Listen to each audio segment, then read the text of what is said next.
What's up, Superdads? I'm doing legs today, finishing up here, and I'm going to show you how to do an exercise that will absolutely destroy your glutes. I have never been as sore from exercise in my butt. Wait a second.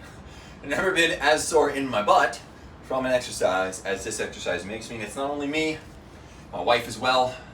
So for those of you whose wives are into, or girlfriends are into, shaping the butt, which hopefully it's all of you, this is one to recommend and get them to try it.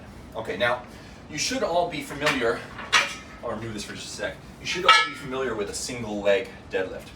It's a really good exercise because you don't need much weight to do it effectively. Essentially, you're taking your toe or your finger and you're bringing it down to your opposite side toe. And I don't want to bang my head on this thing. I'm going to move this out of the way for a second there. Okay, so it looks like this, touching there and coming back up. You want to keep your shoulders nice and flat, okay, parallel to the ground there. And you want to adjust your leg that's floating based upon how much difficulty you want. So if you straighten this rear leg more, it makes it easier because it provides a counterbalance.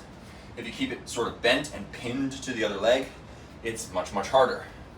So it looks like this. My legs are all wobbly from doing all the other exercises. You can see it challenges your balance as well. Okay, so this is a very good exercise. And I recommend it to everyone. And I like to do stuff with it where if I'm picking up after the kids or I drop something, I like to just do a single hand pickup like this, just to get that practice in. Just to practice balancing on one foot. Now I know that things like balance are fitness specific, or rather activity specific. So, say for instance, snowboarding balance is not the same as surfing balance. Just because you can balance at one doesn't mean you can balance the other. I'm aware of all that. And when people say that, the balance muscles or the stabilizer muscles, well, all muscles are stabilizers. I'm aware of that as well.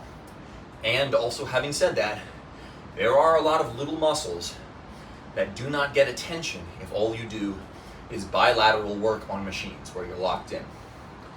So, yeah, your quads are stabilizer muscles. Hell, your biceps are stabilizer muscles. Because all stabilization is the exertion of force to keep something from moving in an undesired manner. But if you're doing bilateral stuff all the time and you're locked in position all the time, those little muscles that are in there are going to be weaker. And so you want to train them somehow. So I'm not saying you need to make unilateral training the only thing that you do. I'm not saying you need to focus on it a ton, but you need to touch those muscles occasionally. You need to make sure that they're there, they're not atrophied, that you have a connection to them, that kind of stuff.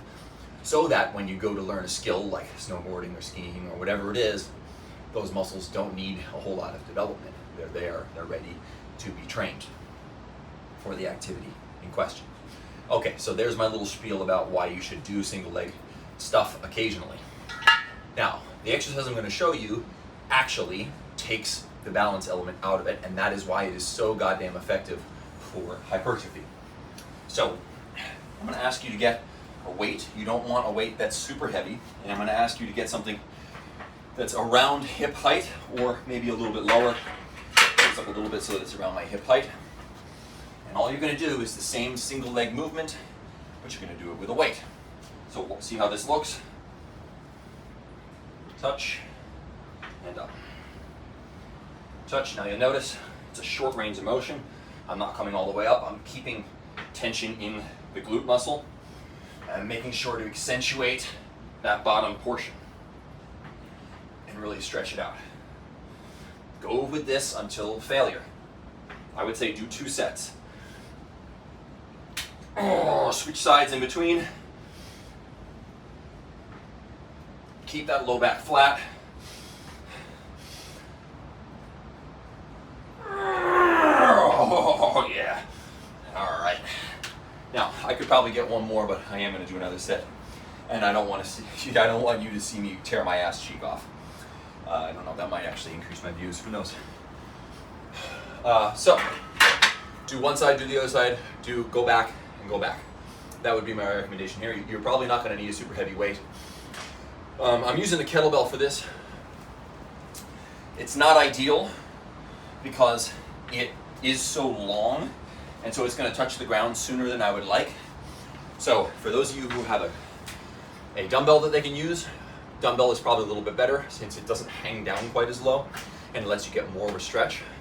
The other thing you could do is to get something like a step or a cinder block like this, drop that, and then when you do it, okay, so I'm switching legs here, and when you do it, you can go that much lower and really accentuate that stretch. Okay, now I'm not going to do a whole set like that because I didn't do the first set like that, and I don't want to mess myself up unequally. I'm an equal opportunity muscle destroyer. Okay, so there you have it. This is the supported single leg deadlift. Just give it a try. I know it's goofy looking, but you probably won't ever have experienced the kind of glute pain in your ass that this will give you. Enjoy. Go be super.